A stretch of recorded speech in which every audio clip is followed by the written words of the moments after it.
State your full name and spell your last name for the record. Kelly Jensen, Jensen. And you're married to? Mark Jensen. Can you wait until she finishes the question before you answers? How long have you been married? It'll be almost 4 years. And when did you first meet Mr. Jensen? I believe it was April of 1998. Where were you working in April of 1998? Stiefel Nicholas, In what city? St. Louis. And where was Mark Jensen working at that time? At the time, he was working for Baird in the Kenosha office, I believe. And how is it that you came to meet Mr. Jensen? Our company was recruiting him to come to Stiefel from Baird Did you meet him in Wisconsin or in St. Louis? in St. Louis. Did you begin a romantic relationship with Mr. Jensen? Not in April, no. At some point? Yes. And when did that romantic relationship begin? September? And did you also begin a sexual relationship with Mr. Jensen? Yes. And did that also occur in September or some prior points? In September, yes. And where was it that your sexual relationship commenced? I believe it was in St. Louis.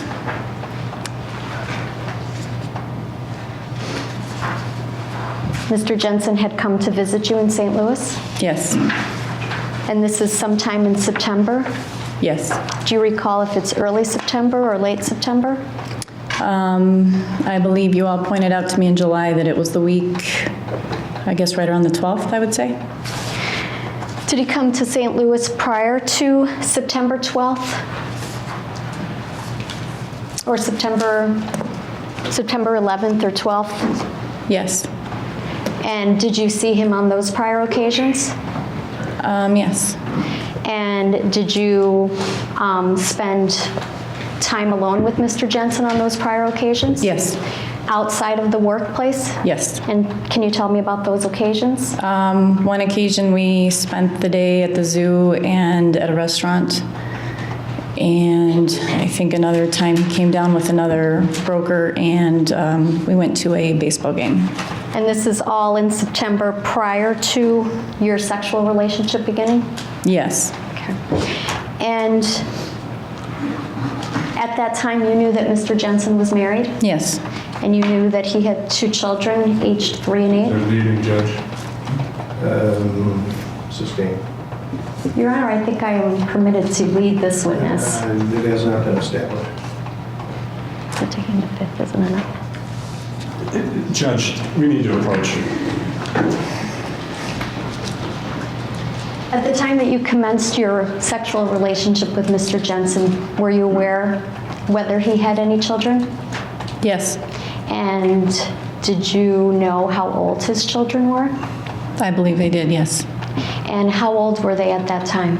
3 and 8. And were you aware whether Mr. Jensen was still living with his wife at the time that you commenced your sexual relationship? Yes. And he was living with his wife? Yes, he was. At the time that your sexual relationship commenced, were you in a relationship as well? Yes, I was. With who? Mark Riemann. And what was the status of your relationship when you're in September of 1998? We were engaged to be married in September, And on what day in September did you get married? the 19th. September 19th of 1998? Yes. And was this approximately a week after you first had sexual relations with Mr. Jensen? Yes. Do you recall giving a statement to Detective Ratzberg on March 20th of 2002? Yes. And do you recall in that statement that you indicated you first had sexual contact with Mr. Jensen in October or November of 1998? Yes. And that first sexual contact occurred in Appleton, Wisconsin? Yes. And that was not correct? No, it wasn't. Okay. And do you recall testifying at a hearing on July 31st, 2007? Yes. And at that time, you were asked when your first sexual encounter with Mr. Jensen was? Yes. And you responded that it was in October of 1998? Yes. And in fact, you were asked that question quite a few times and responded that that sexual relationship commenced in October, correct? Correct. That was not truthful, was it? It was truthful to my knowledge. To your knowledge? I had my dates mixed up. And I stated as such in July. So it's your testimony that you were confused as to the dates of when your sexual relationship first began? Yes. How about the cities?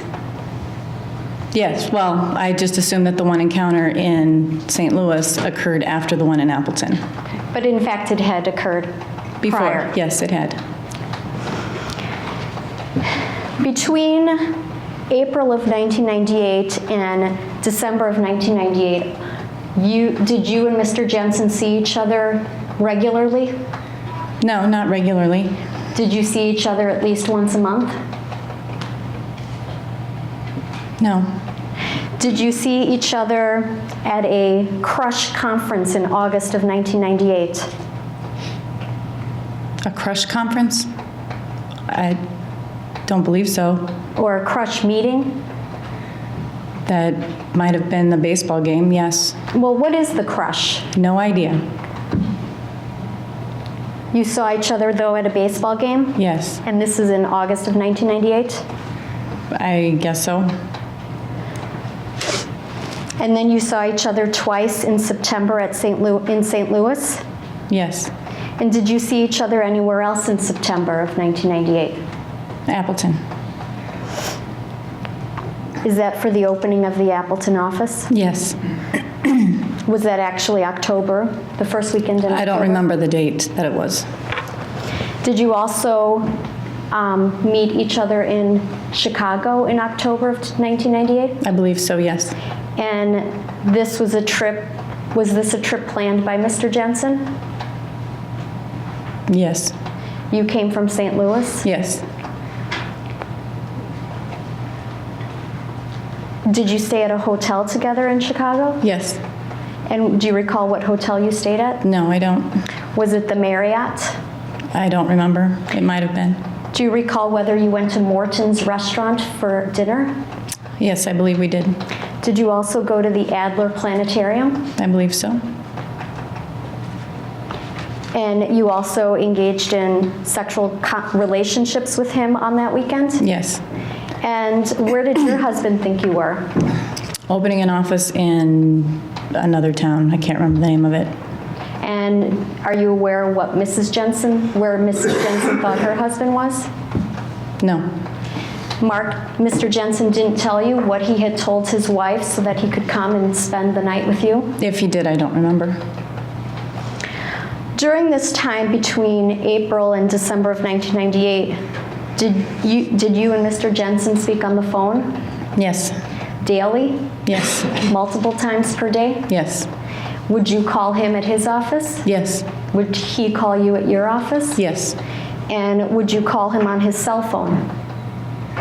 I believe so. Would he call you on your cell phone? Yes. Would you ever call him at home? No. And is that because his wife was unaware of this relationship he was having with you? Yes. Would he- Objection calls for speculation.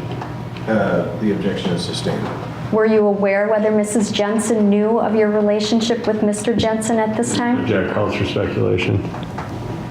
Well, it doesn't, she can answer yes or no, and it doesn't require speculation. she would So the know. question is, were you aware? Now, there's various ways by which you could have become aware, and we don't know. So you can answer the question yes or no.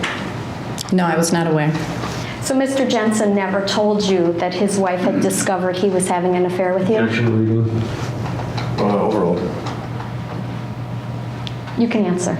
Can you repeat the question? Did Mr. Jensen tell you between April and December of 1998 that his wife had discovered that you were having an affair with her husband? No. Would you also email each other? Yes. And did you email him at home? No. Did he email you at home? No. Did you email him at work? Yes. And he responded? Yes. And he also initiated emails? Yes. Now, at the time that you met in Appleton and began your sexual relationship, or excuse me, continued your sexual relationship, you had actually married Mr. Greenman approximately 2 weeks prior? Yes. And had you gone on a honeymoon with Mr. Greenman? Yes. And do you recall when you returned from your honeymoon? Not exactly. We got married on the 19th. We came back 3 or 4 days later, so around the 23rd, maybe. Okay. That's approximately a week before you went to Appleton and had sexual intercourse with Mr. Jensen? Yes. In 1998, or excuse me, prior to December of 1998, did you know a John Jock Joseph? Yes. And did he work for Stiefel Nicholas? Yes. Did he work in the Colorado Springs office? Yes, he did. And had you seen John Jock Joseph at a managers meeting in St. Louis? Yes. And do you recall when that was? I believe that was the year prior, but I don't know the exact date. Fall of 97? I believe so. And at that meeting, did John Jock Joseph come up to your room with you? Objection to relevance. Overruled. Yes. And did he see you naked on that occasion? Objection relevance in 90403.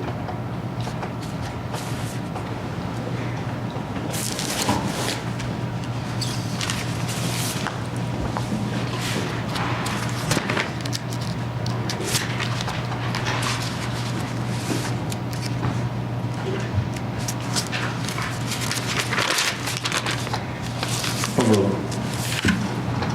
Yes.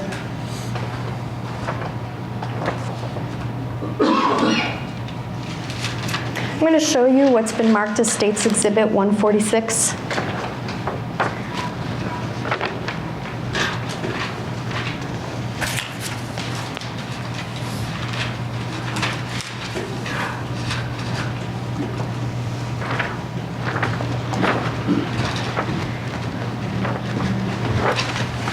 Do you recognize the handwriting in State's Exhibit 146? Yes. And whose handwriting is it? It's my husband's, Mark Jensen. And is there a paragraph entitled Jock? Yes.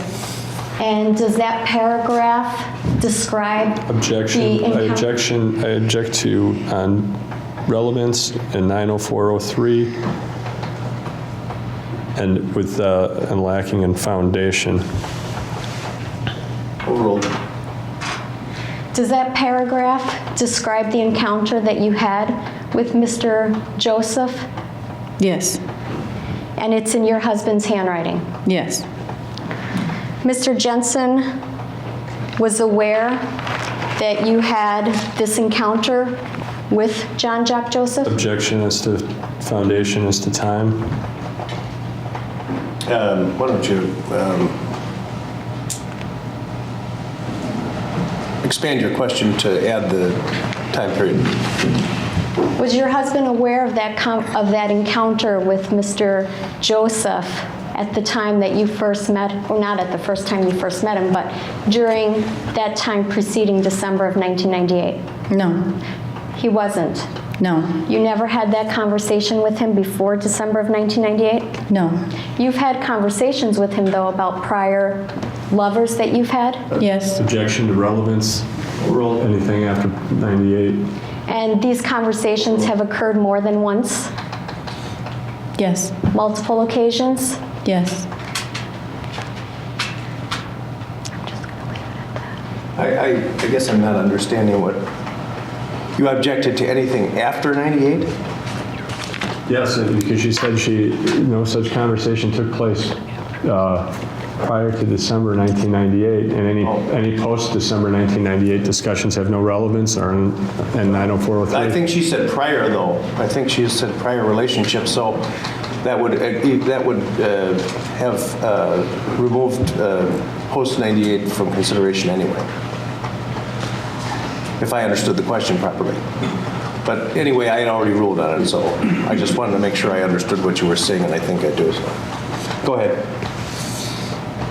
And Mrs. Jensen, you testified about this John Jack Joseph encounter in July of 2007, right? Yes. And after that hearing, did you have conversations with your husband by phone? Yes. You spoke to him multiple times? Yes. Daily? Yes. And did your husband tell you? I object on 971-23 1B.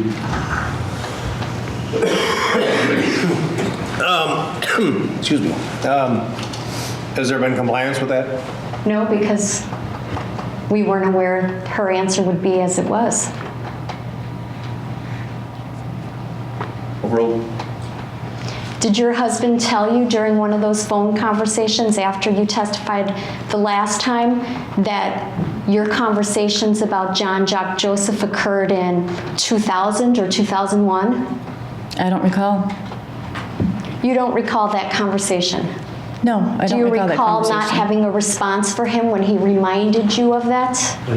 Objection to 971-23 1B, to assuming facts not in evidence. Well, that overruled. Come up here, would you please? Please all rise. What's going on? Your Honor, in view of the fact that the case and it's my decision about what gets produced and what doesn't get produced, if it's okay with the court, I'll explain what happened. Right. We have been recording conversations or getting CDs, compact discs of conversations between the defendant and various members of his family over the past several months. Since he was first incarcerated during the course of the forfeiture hearing, we have I've got a stack that's many, many inches high of CDs. We've not provided all of them to defense counsel. We listen to them, and if we think it's going to become something that we're going to use, such as the CDs that we did use in this case, we provide them to defense counsel. If we don't expect that it's going to become an issue, we don't use them. And there was testimony at the forfeiture hearing regarding this communication or these notes that Mark Jensen had made in the course of interviewing Kelly Labonte about their previous sexual relationship. And she never testified at that time that this conversation occurred in the year 2000. Well, did she testify to the contrary? No, I don't recall that it came up, but it clearly within the context, Your Honor, within the context of the examination that was occurring at the forfeiture hearing, that would have been a relevant factor. And because we were permitted to go into it, although we didn't introduce the documents into evidence at that point. By the way, there are notations later on, or there's indications later on within the context of where these notes occur, that it was on paperwork or was on a calendar entry that was copyrighted in 1997, which would indicate to me it was calendar notations that were made in a 1998 calendar. But in any event, we did not know that this was going to happen. Now, there was a conversation, and I don't have the CDs with me. We didn't bring them to court because we didn't know we were going to be using them, and we don't have a transcript of them because we didn't know we were going to be using them. But there's a conversation between Mark Jensen and Kelly Labonte where he says, well, that occurred in 2000 or something like that. And Ms. Labonte doesn't, or at that time, Mrs. Jensen doesn't say anything in response. There's just dead silence on the other end. Now, and Your Honor, there are so many communications between this defendant and his family members where he's clearly trying to set up some kind of a false story. If we introduced all of them into evidence, first of all, defense counsel would complain because we wouldn't be providing with transcripts, because he has complained we provided him with CDs without transcripts. We don't have transcripts of all these. But this is another instance where, now in retrospect, it appears as though he's trying to accomplish that objective. And we didn't know the witness was going to not tell the truth about it. until just now. I object. Just There's let no him finish. evidence. Let him finish. Well, I'm not trying to influence the jury, obviously, Your Honor. There's no jury here. Just finish. Well, I think that that's our explanation, Your Honor, for what occurred. All right, now it's your turn, Mr. Albee. Judge, obviously, I haven't received notice. I'm entitled to notice. It certainly was, they had reasonable cause to believe they were going to use these statements they attribute to Mr. Jensen. So they should have been produced so that we'd have a chance to reasonably respond to them and prepare for them. That's what's required by the statute. And the problem's more acute when there are so many conversations, as Mr. Jamboys points out. In terms of this conversation, Your Honor, there are the notes from which the state got this information about Jack Joseph or anybody else generally appear to be, from my review of them, from 2000, 2001, maybe 1999. There's no indication that they are earlier. And if the court will recall, in terms of Mr. Jamboy's claim that the context was obviously important, I have no reason to know whether Ms. Labonte, Mrs. Jensen, would have known at the time what the significance was. And I'll remind the court as well, we had no cross-examination. We chose not to produce any evidence or do any clarification or anything of Mrs. Jensen at that hearing. We didn't ask her a single question. Tactically, we chose not to. So I mean, the whole context thing, we would have cleared that up, except we chose not to at that time. But on this whole subject, Judge, going back to my earlier objections, she has said that there is no disclosure of any statements to Mark Jensen, no disclosure of any past relationship with Mr. Joseph prior to the time Julie Jensen passed away. Then it's not relevant. It's not relevant if she told him in 99, 2000, or 2001 about some past relationship, because it could not have affected any of Mr. Jensen's actions prior to Mrs. Jensen's death, and that's the only reason they're trying to claim any relevance. And they have no evidence that these conversations took place prior to to Julie Jensen's death. Well, I think that the answer to the objection which is raised is that this would be reasonably interpreted as something that ought to have been foreseen, and that a copy of a statement of the accused should have been sent to the defendant's attorney in advance of the trial. Because, well, if her testimony were consistent with her testimony on another occasion, then I would be more receptive to your claim that you didn't know what her answer would be. But since you didn't know the timing with respect to what she would say, then you can't really say that you didn't expect to offer the tape or the CD, because you would have known that you were going to have to offer the CD if she didn't respond that it happened at the time you suggest.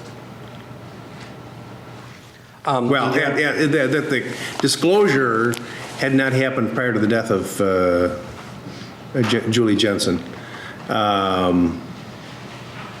So I do think that the CD ought to have been given to the defense. Now, that, it seems to me, can probably be rectified by doing so promptly before you try to offer it in evidence. So I don't know that the area of inquiry should be foreclosed.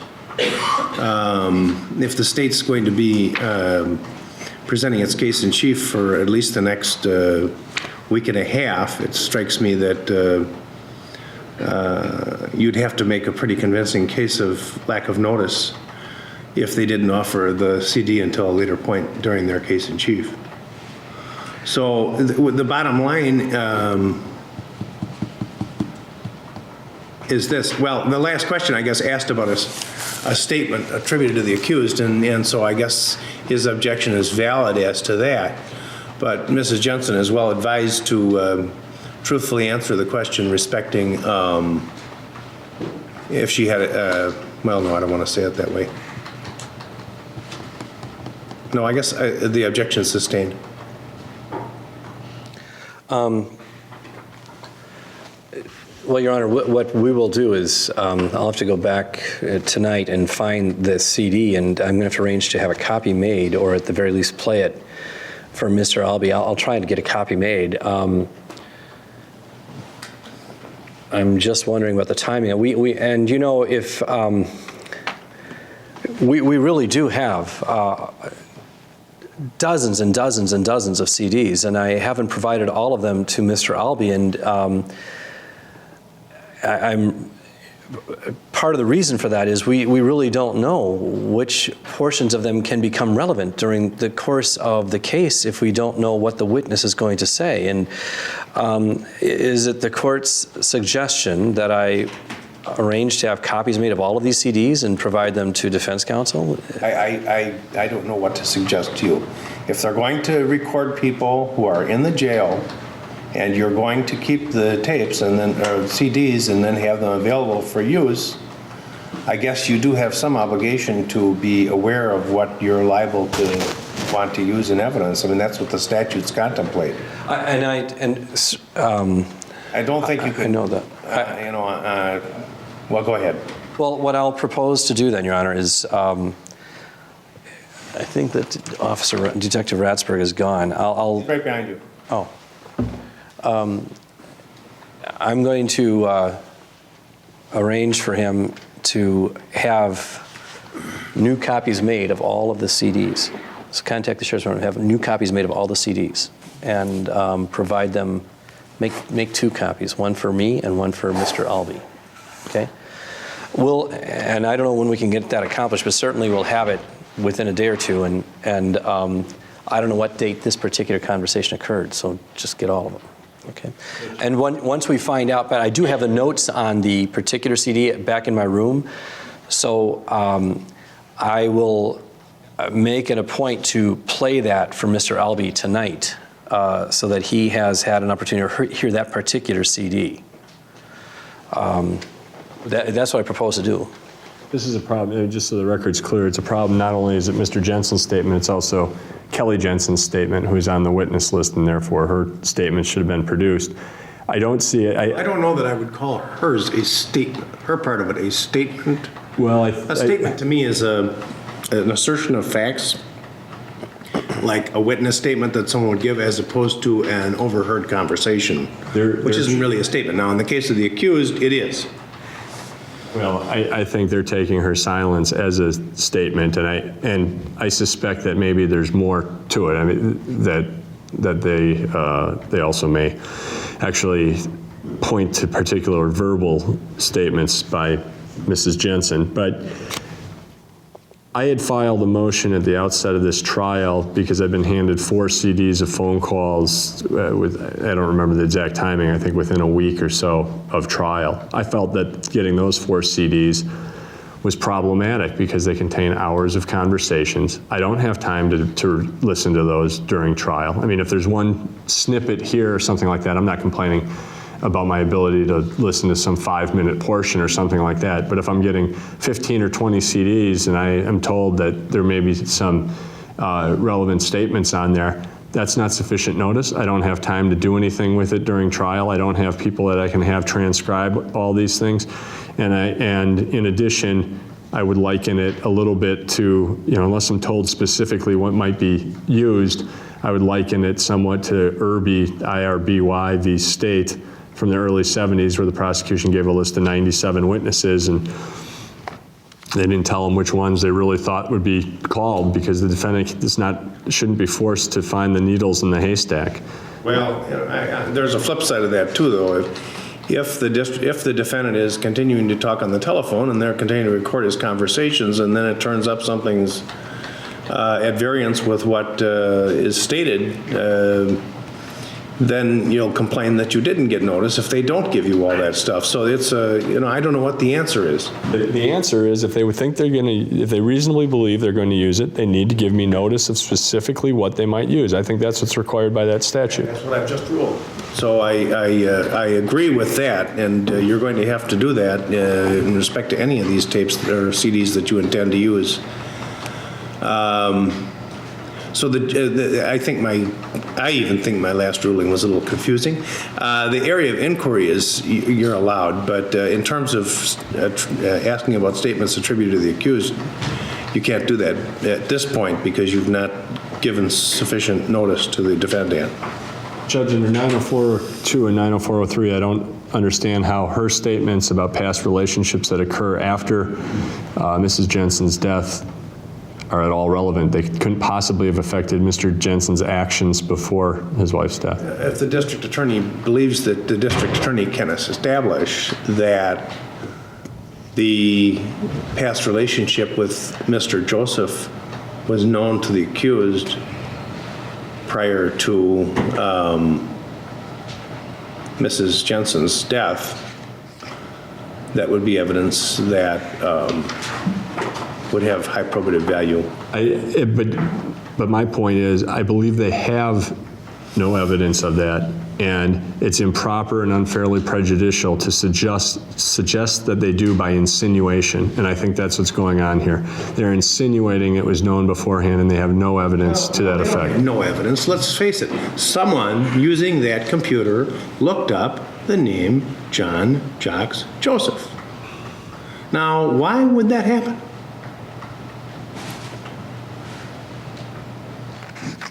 I will tell the jury in closing argument. Well, but you haven't told me yet, so I don't know. So I have to make my rulings based on what I know.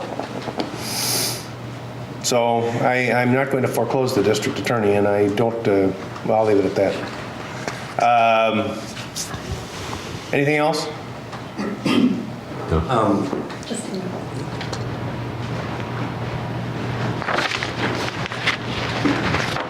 Do you recognize the handwriting on State's Exhibit 149? Yes, And whose handwriting is it? my husband Mark's. And could you describe what this page refers to?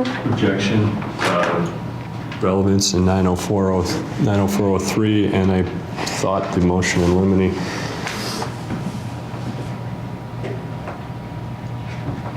Well,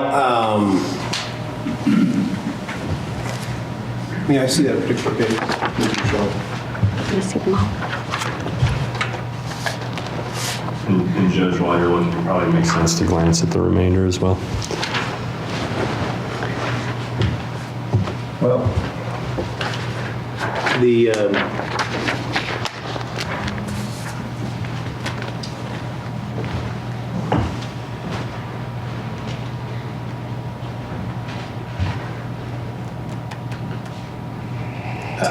it was my impression that the matter of Mr. Joseph was allowed, that the other material in that extent, the full document was not to be inquired into? And that was before the communications that occurred in the courtroom just a few minutes ago, Your Honor, where the witness is now saying that this conversation occurred in 2000. May I see the document again? Particularly the last one. I didn't.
Objection sustained.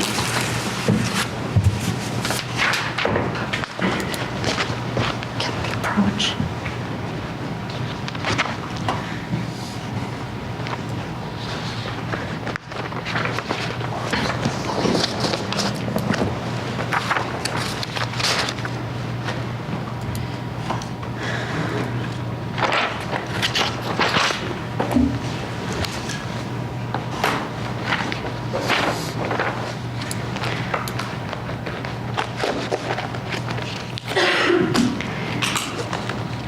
Mrs. Jensen, you communicated by email with Mr. Jensen, correct? Yes. And Yes. this is during that time frame after you first met him up through December of 1998? I'm not following you, I'm sorry. I'm trying to put a time frame on your email communications. You did email each other between April of 98 and December of 1998, correct? Yes. Okay. And did you have an email conversation September 3rd, 1998? Which one is right? Well, this one. The S36. S36. If you could just, I think we would just show it to me, but if you could say what the exhibit is and the date, write it down. Yeah, right now, as you go through them, just write it down.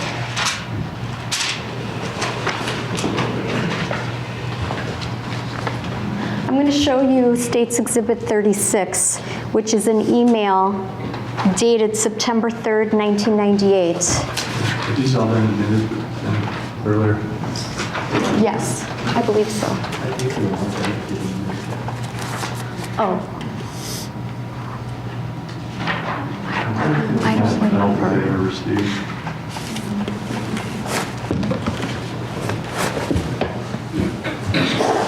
Yeah, I don't think they've done any. They can't be published in the public. okay. All right. I'll show you what's been marked State's Exhibit 36, which is an email dated September 3rd, 1998. Does that email reflect an email conversation you had with Mr. Jensen on that date in September? I would assume so.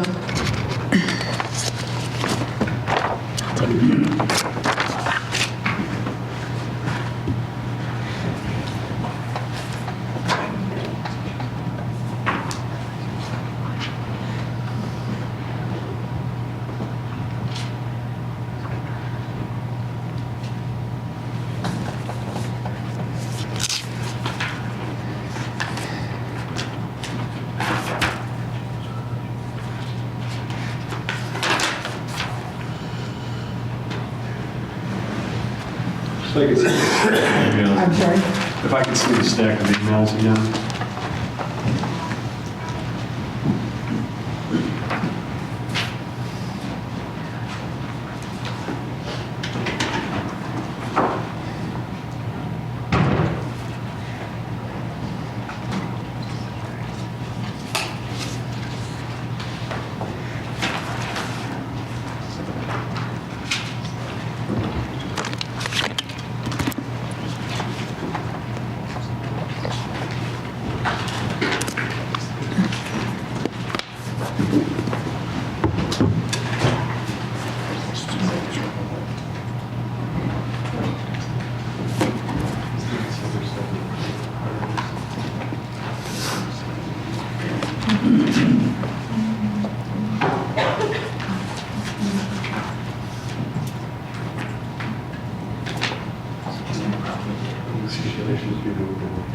Yeah, so long as they're received, I don't care if they're published.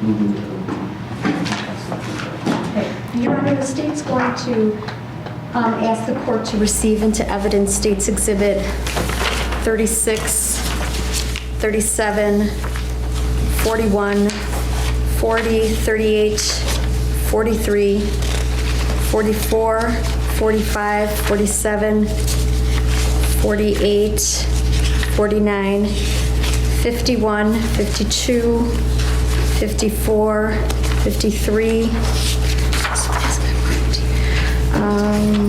145, 56, 62. This was marked previously, but I don't know what. 59, 57, 58, 60, 65, 66, 67, 68, 70, 71, 69, 75, 76, 77, 78, 72, 79, and 81. Any objection? Judge, with the understanding that these are all emails and that the state is about to go through them, is my understanding. I have no objection. I didn't look at each one, but in theory, I don't have an objection to the emails being admitted, and that's what I understand these all to be. All right, they'll be received. Then may I publish using the device? Are you going to examine or publish? Are you going to examine the I'm going to witness? examine her as it's up on the Yeah, that's fine.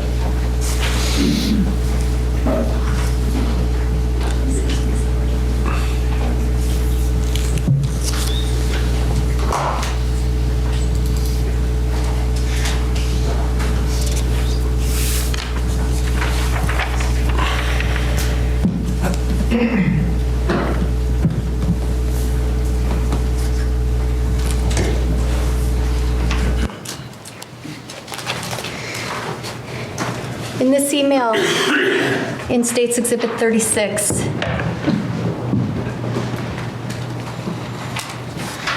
Mark Jensen emailed you, Kelly Labonte, on September 3rd, 1998 at 6:58.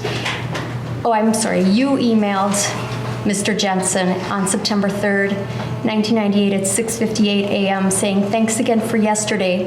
What a wonderful idea you had and a wonderful time we had. IDLY even more now, but no surprise, you are too wonderful for words. XO, talk to you soon." Do you recall what it was that had occurred the day prior? I believe that was the day he had come and we'd gone to the zoo. And what does IDLY mean? I do love you. And the XO refers to what? Hug and a kiss. So at this time on September 3rd in 1998, you were informing Mr. Jensen that you loved him even more than before Yes. after your trip to the zoo? Yes.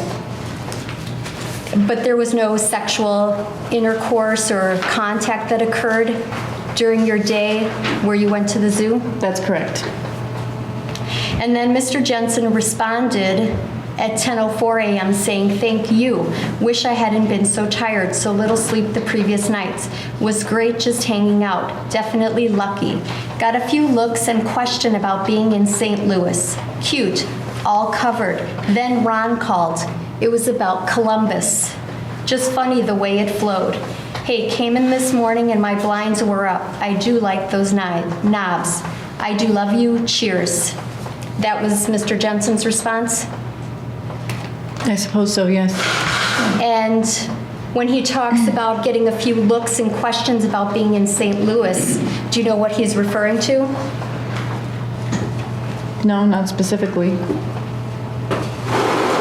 Is he referring to talks in the office? Possibly. And what is he referring to regarding those knobs? I don't recall. And then he in this email is responding that he also loves you? Yes.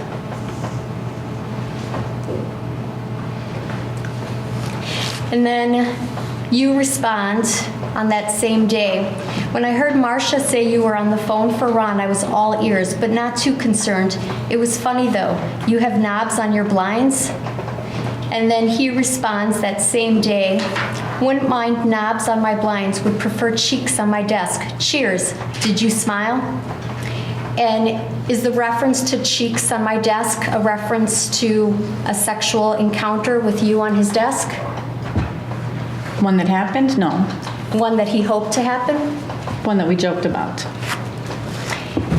And then you respond that same day, if you continue to be a good boy, maybe you'll get what you wish for. I would enjoy participating, exclamation point, exclamation point. Yes, I smiled. I always smile when talking with you. That was your response? I don't know, I can't see it. Oh, so I'm sorry. Yes, I guess it was. And at that point, you're telling Mr. Jensen on September 3rd of 1998 that you would enjoy participating in sexual contact with him? Yes.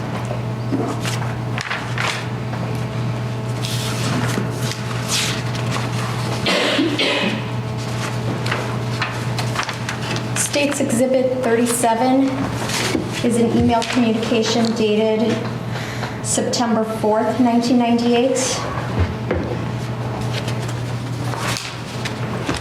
Starting out with an exchange from you to Mr. Jensen asking if he had any lunch plans. Is that correct? I don't know. Well, it's out.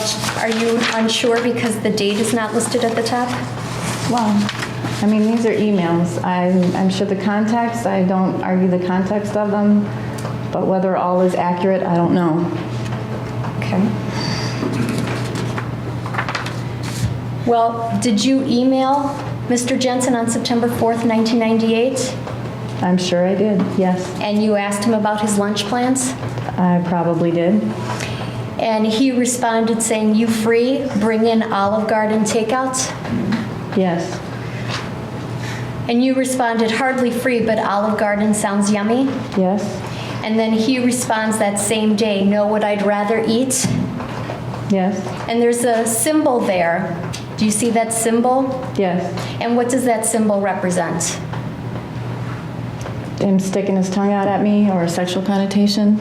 Is it a sexual connotation referring to cunnilingus? Possibly, yes. And then you responded, oh yeah, somebody needs to get some, but I guess that makes two of us. And again, now with those two exchanges, does it refresh your memory that the exchange was about cunnilingus? Objection to the compound question. Oral. You can answer the question. Yeah, I guess. It was just fun talk, yes.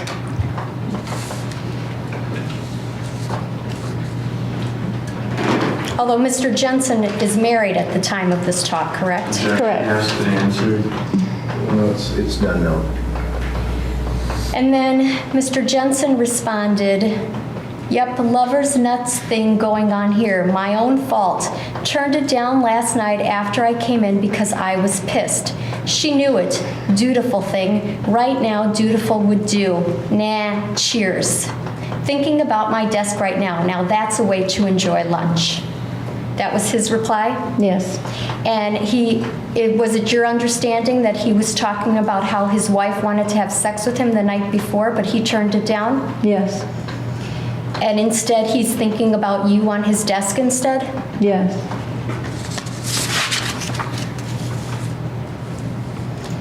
And then you respond, how do you get any work done when you're thinking about things like that? I know that stuff distracts me to no end. Trying to get a headset for my phone, but for some reason they don't want to work for me. So here we go back and forth. You were pissed last night, or the last time she offered you were pissed? Just trying to keep things straight. That was your reply? Yes.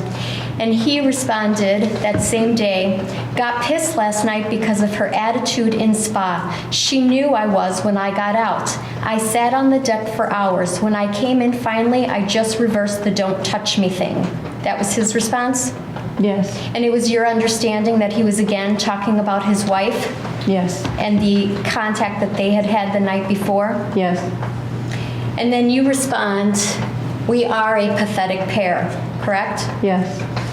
And he responds that same day, not really, bet we would have fun. Correct? Yes. And then you respond, did we miss the window of opportunity? I meant with our significant others, not each other. That was your response? It's not showing. Oh, I'm sorry. There you go. Yes.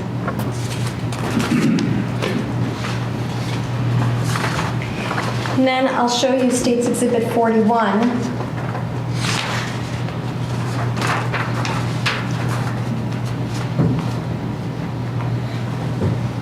If you look to the bottom of the page, Mrs. Jensen, it's an email from you as Kelly Labonte sent Friday, September 4th, 1:23 p.m. to Mark Jensen.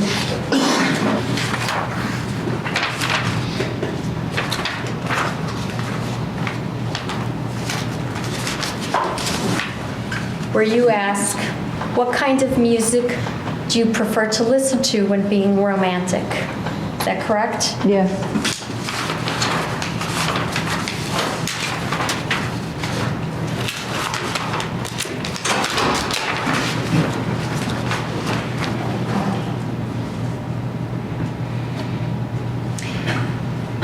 And he responds, what music must always be too focused to pay attention to that. Is that correct? Yes. And this email exchange is occurring on the same day as the prior email we read, State's Exhibit 37, September 4th, 1998. If it had the same date on it, then yes. And you respond on that same day, work with me here. And he responds, that thing you do, or reggae? You respond, reggae, not what I expected, but certainly intriguing. And he responds, it's a beat thing. And you respond, you beat things? Is that correct? You're not showing the whole. I'm sorry. There we go. Yes.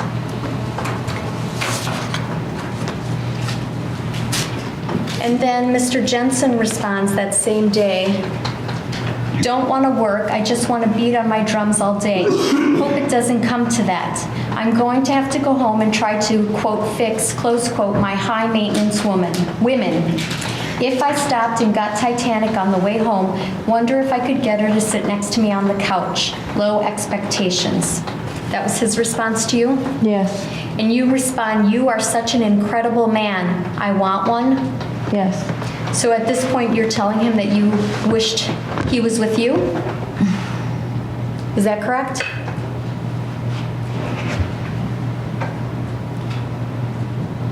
Yes.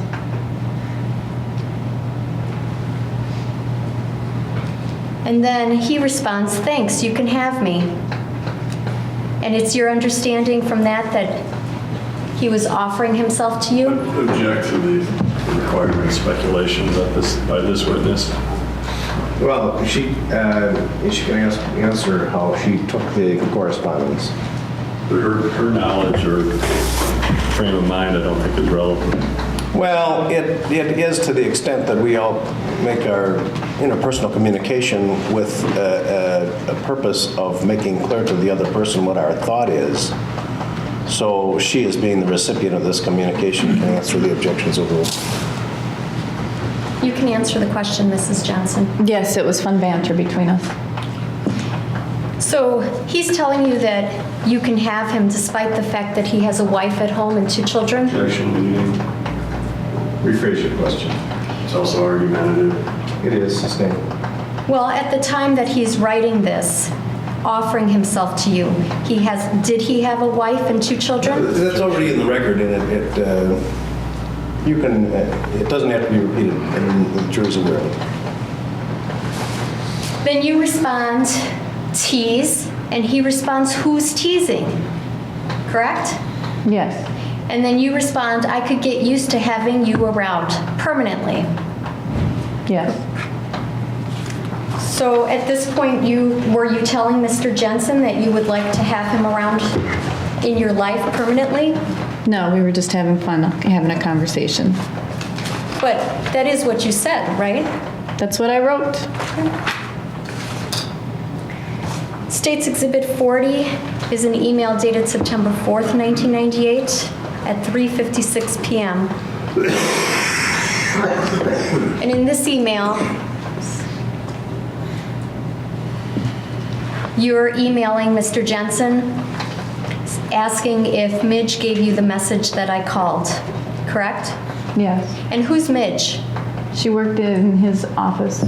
And did she take or receive all phone calls that were directed to Mr. Jensen? No, she just answered the phone. There were several people there that answered the phone. Okay. Mr. Jensen wouldn't answer the phone himself. It would pass through someone else first? I don't remember if he had a direct line or not. State's Exhibit 38, also an email from September 4th, 1998.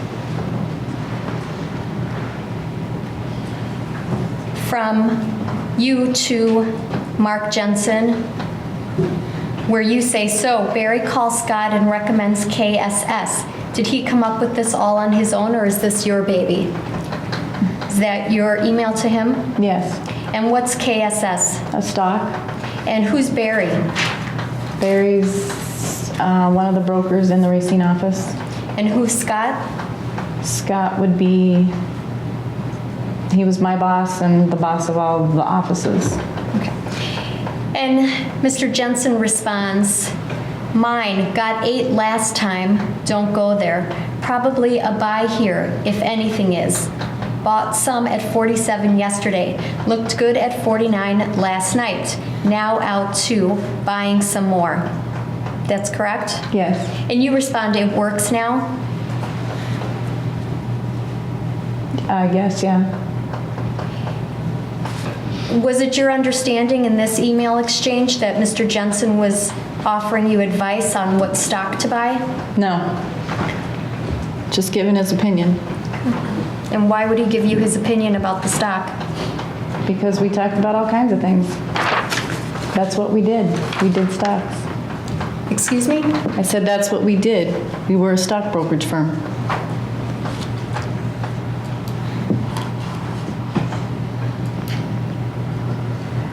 This is State's Exhibit 43, an email dated September 9th, 1998 at 1:51 p.m.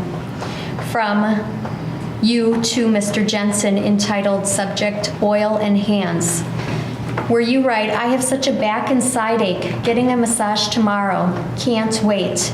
Haven't had a really good one since June. A massage tomorrow and you the next day. How perfect can one life be? That was your email to him? Yes. And you were planning at that time to see Mr. Jensen on Friday, September 11th, 1998? It appears so, yes. And do you recall, was that the trip where Mr. Jensen came to St. Louis I believe so. and spent the day there? I don't remember how much time he spent there. Do you remember if he stayed overnight? I believe he did. But I'm not sure about that either. And he responded, you may sleep through the weekend. And again, there's the symbol that relates to cunnilingus. Yes. And you respond, you may be right. You ready for this? Question mark? Yes. Exclamation point.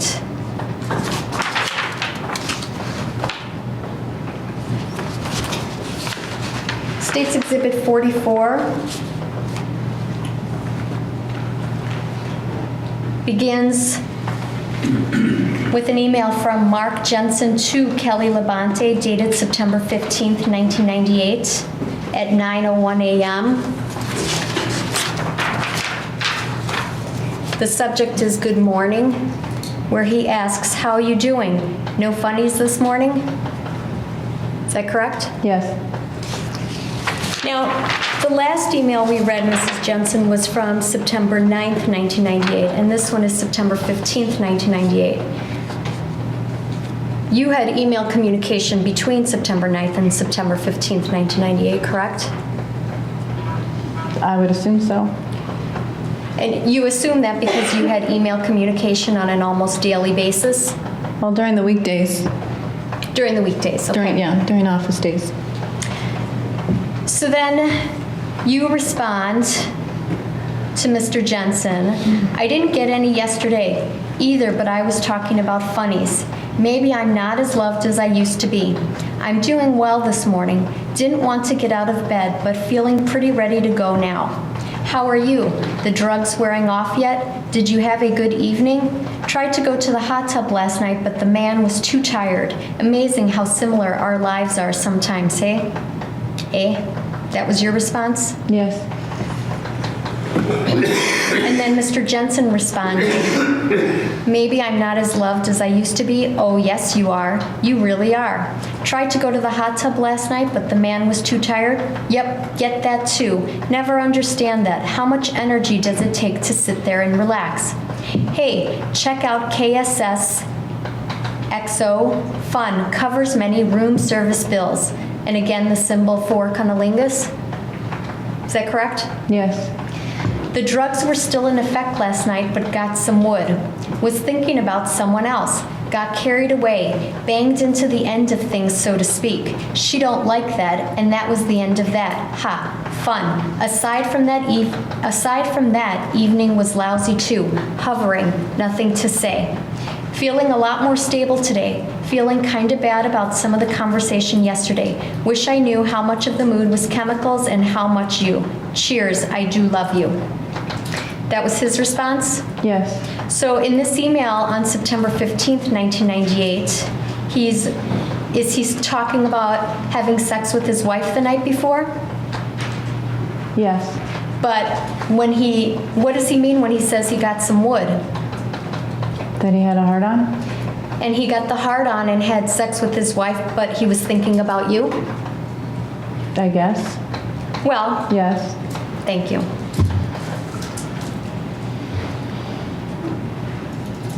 And you respond, KSS, we're rich, we're rich. I knew someone was going to get it and get it good. Too bad she's so damn prudish about it all now. Thought about you a lot last night. Please stop apologizing for saying things. I love our conversations no matter the subject matter. I don't ever want you to hold back because you're afraid to step on my toes. We're friends and I know you only say things that you feel are important and are for our benefit. Yours, mine, ours, whatever. Hugs and kisses, I do love you, always. That was your response? Yes.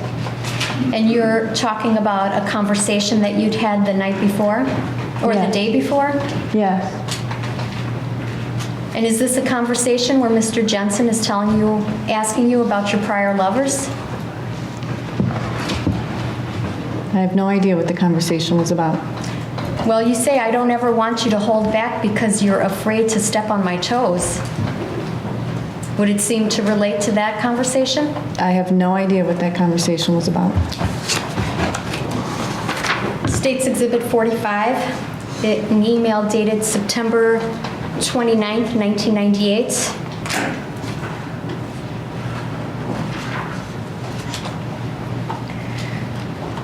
This is an email to you from tnkcj@aol.com, where the subject has got the postcard. Wow, I can't say I'm surprised though. Who is tnkcj@aol.com? I don't know.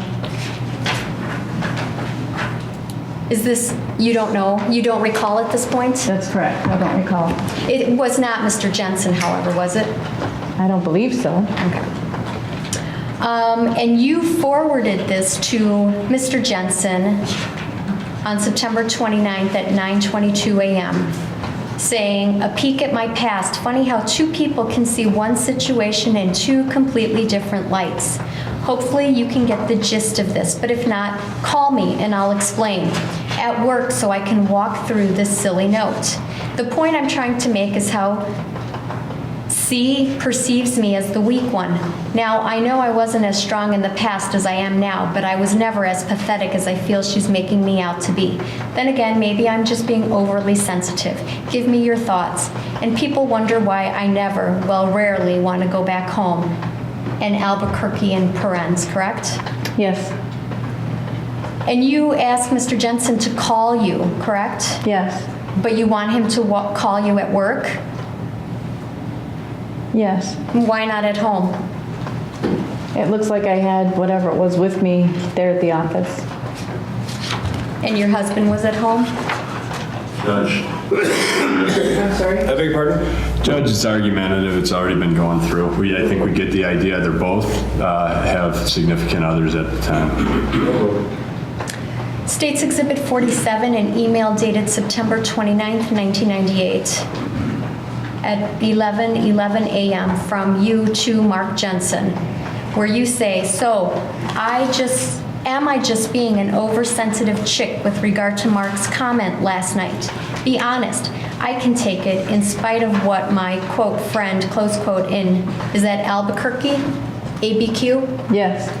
Think AmeriHost Inn is supposed to be like a Best Western or a Drury Inn, which is okay, just no room service. So we'll probably stay put. It's only $60 and sometimes it's difficult to get Vicky to change her mind when it comes to money. And I don't feel like getting Scott involved. So what you having for dinner? That was your email to him? Yes. And where were you going that you'd be staying at an AmeriHost Inn? I don't know. I'm assuming with Vicky involved, we were going to open a branch somewhere. To open a branch somewhere? Yes. Why the reference to the no room service?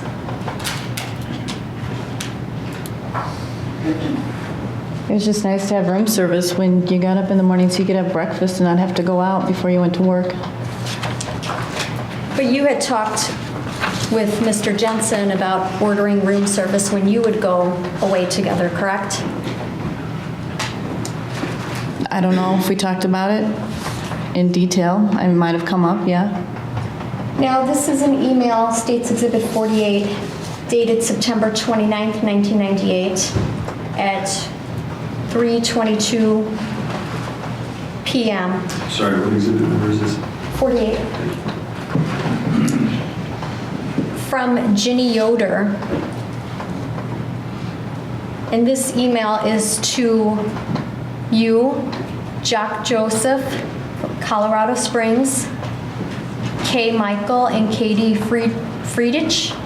And then it's CC to several other people. And it's entitled Prayerful Parrots, correct? Yes. And you forward this to Mr. Jensen, saying your funnies for today? Yes. And do you recall that this is an email, what you forwarded him is a joke? I don't recall it, but since it's there, I'm not going to deny it. Okay, well, then we'll read it so that you can recall it. A lady goes... I object to the response to the witness. Don't comment on I'm sorry. the purpose of answering the question. I will then read it to you, Mrs. Jensen, in the hopes that it will refresh your recollection. A lady goes to her priest one day and tells him, Father, I have a problem. I have 2 female parrots, but they only know how to say one thing. What do they say? The priest inquired. They say, hi, we're prostitutes. Do you want to have some fun? That's obscene, the priest exclaimed. Then he thought for a moment. You know, he said, I may have a solution to your problem. I have 2 male talking parrots whom I have taught to pray and read the Bible. Bring your 2 parrots over to my house and we'll put them in the cage with Francis and Job. My parents can teach your parrots to praise and worship, and your parrots are sure to stop saying that phrase in no time. Thank you, the woman responded. This may very well be the solution. The next day, she brought her female parrots to the priest's house. As he ushered her in, she saw that his 2 male parrots were inside their cage, holding rosary beads and praying. Impressed, she walked over and placed her parrots in with them. After a few minutes, the female parrots cried out in unison, Hi, we're prostitutes. Do you want to have some fun? There was stunned silence. Finally, one male parrot looked over at the other male parrot and exclaimed, quote, Put the beads away, Francis. Our prayers have been answered. So that was, do you recall that that was a little joke you forwarded to Mark Jensen? Yes. Okay. And you called them your funnies for the day? Yes. And then Mark Jensen responds that same day, Finally, one male parrot looked over at the other male parrot and exclaimed, Put the Boy Scout away, Francis. Our prayers have been answered. Close quote. Cheers. That was his response? Yes. And what's the Boy Scout, Mrs. Jensen? His penis. And at the time that you received this email, you were aware that that was his term for his penis? Yes. Was it also what you called his penis? I didn't call it that. That was just a running joke.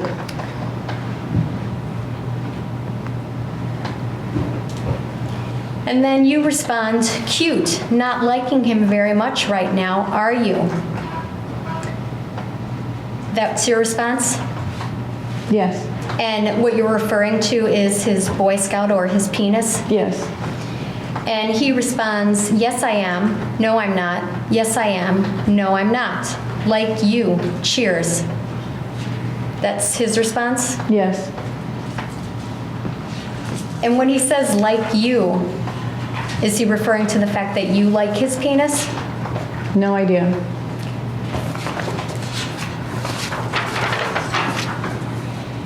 State's Exhibit 49, an email dated October 5th, 1998. This is an email from Mark Jensen to you, Kelly Labonte. Its subject is whatever. Sent Sunday, October 4th, 1998 at 11:12 p.m. Is that correct? I guess. That's what it says? That's what it says. I don't know that the times are ever accurate, but okay. Well, were you working on Sunday, October 4th, 1998? No. And are you aware whether Mr. Jensen was working on Sunday, October 4th, 1998? I don't know specifically that day. I know he did go into the office on weekends a lot. At 11:12 p.m.? I don't know. You wouldn't expect him to go into the office at 11:12 p.m. on a Sunday night? Also speculation. She's already said she doesn't know if he was there or not. Sustained. Hey you, didn't take long. Ed called today, just needed a friend to talk to. Got me thinking a bit about the time up in Appleton. Seems like there were a few funky cross currents going on. I was originally thinking I would be coming back Friday morning. Ed and Ron were having a pretty hard time Friday. Remember they poofed Friday afternoon? Remember Ed asking me Friday morning when I was going back. Told him soon unless he wanted me to stick around, and he asked me too if I could. Given that gave me more time with you, easy answer. Sat, Ron, Ed, Joan, and I were talking, and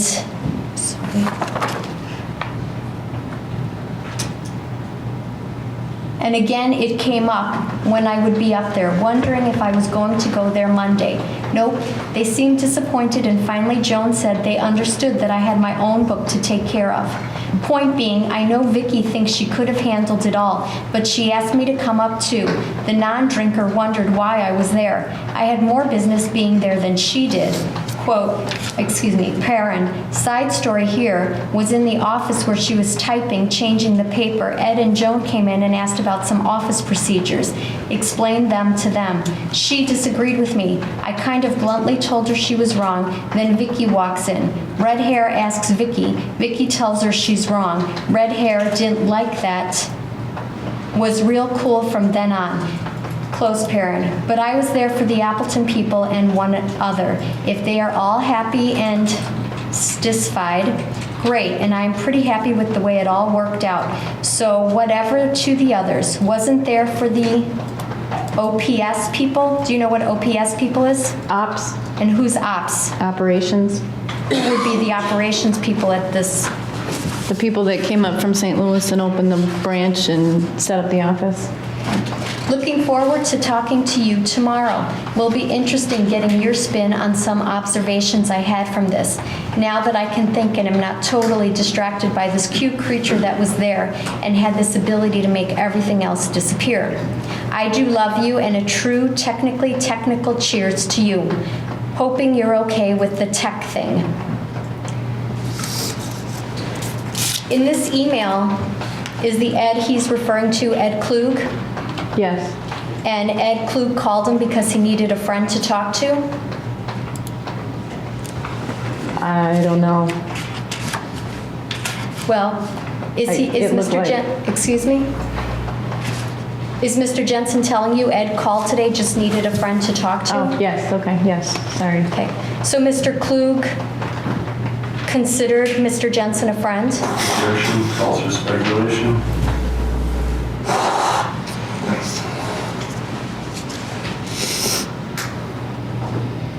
Sustained. Were you aware whether Mark Jensen considered Ed Klug a friend at the time? No, I was not aware. Were you aware whether Ed Klug considered Mark Jensen a friend at the time? No, No, you were not aware? no, I was not aware. And in this email, Mr. Jensen is referring back to the time in Appleton. Is that the time that you were there helping open the office? Yes, And he references some funky cross currents going on. Do you recall what that's about? I think that's what he was trying to explain in the email, but no, And who's the non-drinker who wondered why he was there? I don't know her name, I don't remember. Who's red hair? I think she's the same as the non-drinker, but I'm not sure.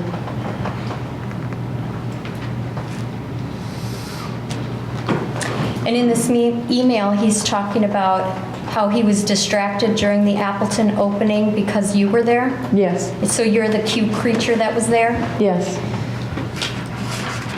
And he tells you that he loves you in this email? yes. And the reference to a true technical cheers, does that relate to the use of sex toys?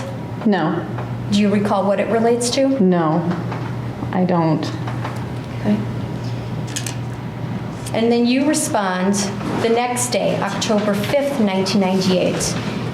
And your email is dated 3:28 p.m., correct? Okay, yeah, Regarding your last sentence, I'm more okay about the technical thing than I thought I would be. Almost too okay if you get my meaning. So that'll mess with me for a bit, but nothing to worry about. I have too much fun with you and feel too comfortable around you to give it up or feel too weird about anything. We'll talk about the rest later. Cheers, and another I do love you to you too. Let's be clear, it says IDLY, just, I mean, All right. it's not subject to interpretation. I mean, if we're reading verbatim or reading verbatim. I can read it verbatim. Cheers, and another IDLY to you too. Exclamation point, exclamation point, exclamation point, smiley face. That was his response? Or excuse me, that was your response. yes, And what does the IDLY mean? I do love you. And reading your response to him, does that refresh your memory as to what the technical thing was? Yes. What was it referring to? The technical thing referred to our, that particular encounter, sexual encounter, actually involved sexual intercourse, whereas the others were just oral sex. Okay. So you would be more okay about the sexual intercourse than you thought you would be? Yes.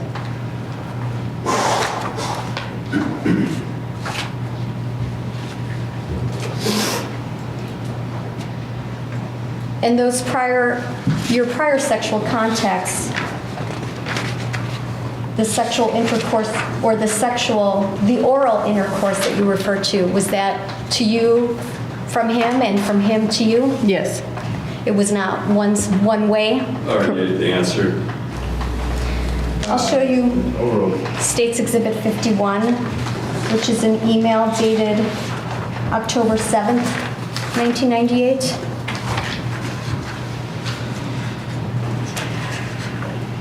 The exchange begins with an email from you to Mr. Jensen.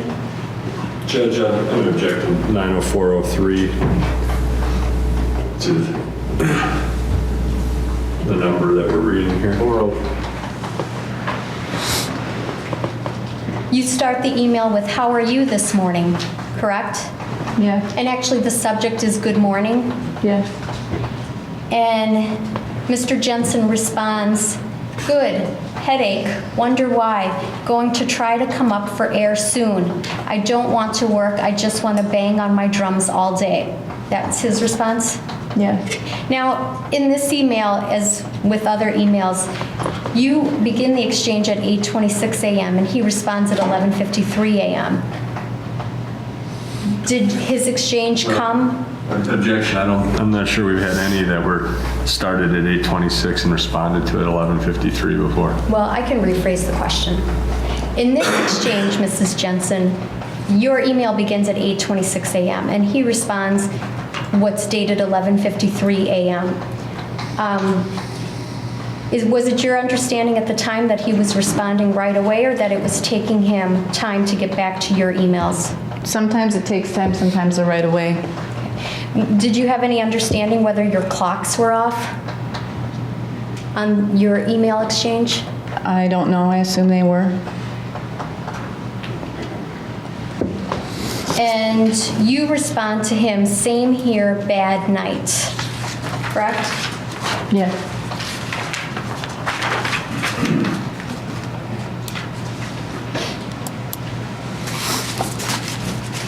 And he responds, just got back from DMV and grabbed lunch.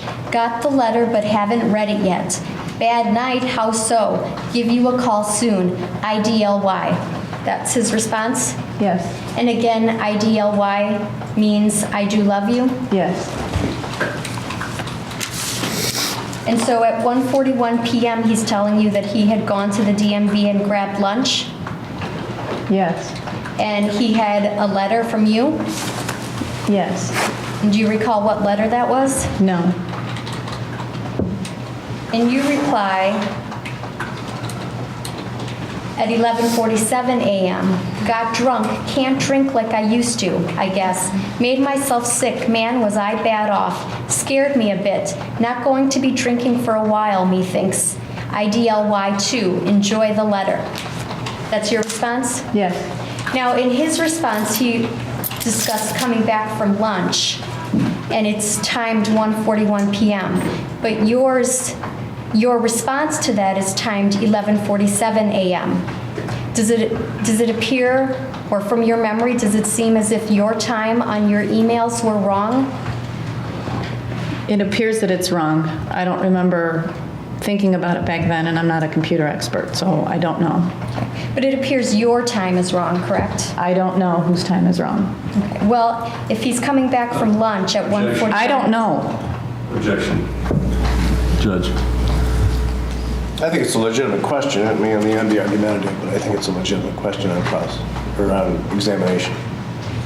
Well, I think it is argumentative. Well, it may, yeah, I think that there's an ingredient of that, but it's also legitimate, positing a theory and asking the witness to comment on it. The objection's overruled. So, Mrs. Jensen, when he writes that he just got back from DMV and grabbed lunch at 1:41 p.m., it appears that his time is accurate, correct? Objection. It's leading, and there are all sorts of possibilities here. Well, she can answer, and the jury can take it for what it's worth. I guess, yes. And you respond, got drunk, can't drink like I used to, I guess. Made myself sick. Man, was I bad off. Scared me a bit. Not going to be drinking for a while, methinks. Oh, I'm sorry. I read that. He responds, at the keel, why so much? And was your response Keel and Corwin's? V and T's at Corwin's. 1 before the game, 2 to 3 after, and then 4 beers at the game. That was it. Started at 5:30, was home by 12:30. No big deal, I thought. That's your response? Yes. And V and T is vodka and tonic? Yes. And Keel and Corwin's is a bar? Keel is the Keel Center, and Corwin's is a bar. In St. Louis? Yes. And then he responds at 2:46 p.m., must be slipping. See what getting married did to you? Read the letter, same page as usual. What we going to do if it keeps getting better? Get a bottle of wine and cheers. IDLY and IWY. So, how did I feel? And is that a sideways smiley face? Yes. And what does IWY mean? I want you. And when he asks you, how did I feel? Is he referring to how he felt during your sexual intercourse? I don't know. I assume so. And then he responds, Must be slipping. Oh, excuse me. You respond, what do you mean, how did you feel? Can't wait to hear what I wrote you exactly. I know the gist of it, but wonder on the specifics. That was your response? Yes. And do you recall this letter that you wrote? No. And then he responds, give you a call soon. Well, you said you were wondering how I felt, and I was curious what you thought. Cryptic, anticipation. So when exactly can I really start messing with you? And don't be changing the subject to rubber baby buggy bumpers. Cheers. That's his response? Yes. And does that help you recall that he's wondering how he felt during your sexual intercourse? Yes. And it was referring to sexual intercourse? I would assume so, yes. And rubber baby buggy bumpers, what's that in relation to? It was just a joke that we had between us. My husband at the time and I were discussing having a baby. So you and your husband were discussing having a baby while you're having an affair with Mr. Jensen? Yes. And did your husband know at the time that you were having an affair with Mr. Jensen? Not to my knowledge, no. And this was a source of amusement for Mr. Jensen? Objection, argumentative. Sustained. And then you respond, looking forward to your call. And he responds, stuck on the phone, damn. And then you respond, just figured you were avoiding me. Is that correct? Yes. And then he responds, no way. So he was not avoiding you, correct? Correct. And then you respond that same day, how's your desk looking these days? And he responds, desk looks good, but empty. And then there's the symbol referring to cunnilingus. Needs a couple of cheeks, correct? Yes. And by cheeks, is he referring to your buttocks? Yes. And at some point, did you have sexual intercourse on his desk or on a desk? No. Just that this was something that he hoped to have? Just a running joke, yeah. Just fun. Fun? Fun talk, yeah. And then you respond, any in particular you have in mind? And he responds, oh man, and feet on the arms of my chair. Just think of the possibilities. That was his response? Yes. And again, he's referring to your buttocks on his desk and your feet on the arms of his chair? Yes. So that you could engage in cunnilingus? Yes. And you respond, I do frequently. Correct? You see that one? Yes. And what you're saying is you frequently think of the possibilities, the sexual possibilities? Yes.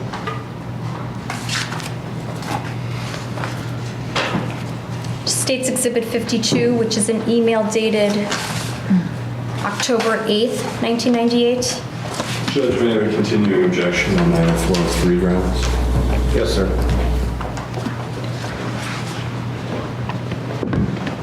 And this is an email from you, Kelly Labonte, dated October 8th, 1998 at 7:09 a.m. to Mark Jensen, where you write, hello, how are you today? Is your head cold any better, or are you still feeling funky? Finally got some decent sleep last night, 5.5 hours of undisturbed rest. That was nice. Feel a bit better today. That was your email to him? Yes. Now, at this time on October 8th of 1998, you were married? Yes. And what was your husband's name? Mark Greenman? But in the email exchange, your name still shows up as Kelly Labonte? Yes. And Kelly Labonte is your maiden name? Yes. Okay. And then Mr. Jensen responds, generally better. So are you a rollerball or pen kind of person? And what is your favorite color of fleece? Probably wondering what this is all about. Heard a rumor about a female bonding weekend at Table Rock, country music shows and stuff. Any truth to that? Might start to seriously check out flying lessons. Always thought it would be handy for those fishing trips to Missouri and fly fishing in Colorado. Would work great for getting into those tight spots. Sideways smile symbol and cheers. Is that correct? Yes. And then you respond, not a rollerball fan. First choice would probably be deep green, but it would mostly depend on what it was for. Female bonding weekend? Interesting. Flying lessons? What inspired this? Sounds like something you'd really enjoy. Other friends I know who have done it love it. Paren, the lessons, that is, close paren. I've always enjoyed getting into those tight spots. IDLY. That was your response? Yes. And the tight spots that you're referring to refer to sexual intercourse or sexual contact? Yes. And then he responds, deep green works. I guess you'd be wearing it. Gotta keep those guys warm. Flying, something I always thought I wanted to do. Would be fun and expedite getting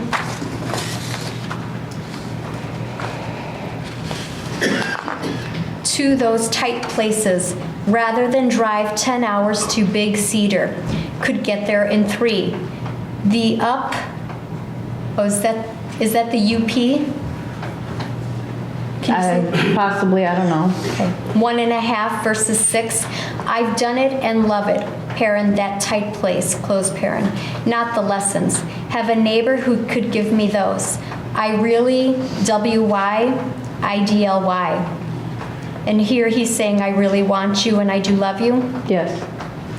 And is Big Cedar, do you know where Big Cedar is located? Yes. Where? In Missouri. And is that some place that Mr. Jensen enjoyed going to? Yes. And were you having or discussing or making plans to go to Big Cedar? No, not seriously, no. But you were talking about going to Big Cedar? I don't know if we were at the time or not, or if this was the first mention of it, I don't know. At some point before Mrs. Jensen died, though, you were discussing going to Big Cedar, correct? We were talking about the idea of it, yes.